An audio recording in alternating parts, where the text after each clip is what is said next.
Star plus के show नामकरण में नील की मां श्वेता अवनी के खिलाफ चल रही है एक नई चाल। जी हाँ, श्वेता अवनी को नील के साथ नहीं देखना चाहती और वो उसे अपने बेटे से दूर करने के लिए बना रही है नया प्लान। श्वेता ने अपने प्लान में शामिल किया है रिया और अली को। वो अली को अवनी से शादी करने के लिए बोलती है ताकि अवनी नील से दूर हो जाए, लेकिन अली अवनी के खिलाफ जाने को तैयार नहीं है। श्वेता जब अली से बात कर रही होती है तभी दोनों को साथ देख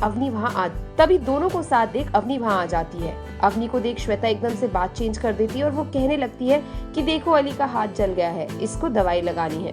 फिर अवनी अली के जले हुए हाथ पर दवाई लगाती है और तब तक नील भी वहाँ आ जाता है और फिर दोनों बहस करते हैं कि अली किसका बेस्ट फ्रेंड है। नील बोलता है वो मेरा है और अवनी बोलती है वो मेरा बेस्ट फ्रेंड है। प्लान हमारा यहाँ पर ये है कि हम सबके सामने, बिकॉज पूरा परिवार एक साथ है इस सेलिब्रेशन में, सो वी वांट दैट जो अनन्या है उसका असली चेहरा, यानी कि वो नाजायज़ लड़की है, वो सबके सामने आ जाए, स्पेशली बेबी के सामने, बिकॉज बड़ों के सामने, बिकॉज मैं चाहूँगी कि उनको पता चले कि ये नाजायज़ लड़की है और कैसे फिर उस बात को सुनकर वो उसे इस घर से बाहर निकाल दे। That's what my plan is. But अभी पता नहीं हमें कि आगे जाके कितना सक्सेसफुल होगा, नहीं होगा। तो यहाँ पर हम अली को शामिल करते हैं, रिया और मैं अली को शामिल करते हैं, जो बाद में बोलता है मैं आप लोगों के इस प्लान में शामिल नहीं होऊंगा बिकॉज मुझे लगता है मैं बहुत बड़ी गलती कर रहा हूँ। लेकिन उसके बावजूद भी कुछ ना कुछ हमारा प्लान ए प्लान बी चलता रहता है। एंड अभी तक हम उस रिजल्ट में नहीं पहुँचे, उस कल्मिनेशन में नहीं पहुँचे हैं। तो लेट्स सी आगे जाके क्या होएगा।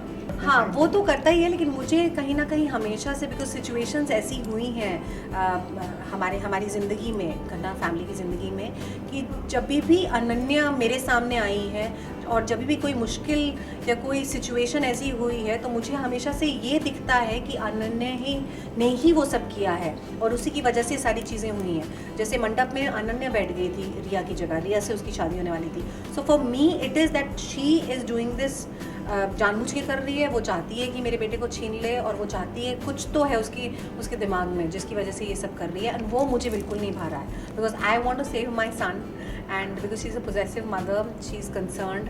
तो और इसीलिए वो सारे जद्दोजहद, सारी जो साम दाम दंड भेद होता है, वो सब इस्तेमाल कर रही है और कोशिश कर रही है कि कैसे इस लड़की को इस घर से बाहर निकाले।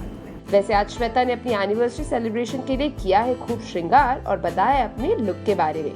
Well, yeah, it's a bridal look and because theme हमारी है शादी की theme, so they've given me this red ghagra which is very pretty and ये चोली दी उन्होंने, चूड़ियाँ दी हैं, because पंजाबी हैं तो जनरली वो लोग ऐसे चूड़ा जैसा पहनते हैं, that look, and of course they've given me, I'm happy कि बहुत red नहीं दिया है because otherwise it would have been too much red, so they've given this light greenish kind of thing, very beautiful Kundan set, polki set, and नाक का तो मेरा अपना ही है। So yeah, that's about it.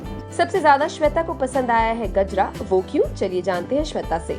I like the गजरा, I love flowers and मुझे हमेशा ऐसा लगता है, ताई बोल रही थी कि अरे जो फूल आजकल आर्टिफिशियली बहुत बनते हैं जो रियल दिखते हैं, तो शी इज़ लाइक आप वो पहनो। ऐसे नहीं, कभी तो मौका मिलता है गजरा पहनने का, so let's get real flowers and मोगरा है, खुशबू भी आती है, so you don't have to spray perfume, I mean you know for me, so this is what I really like. Now how excited are you guys for this upcoming sequence? Do comment below and let us know.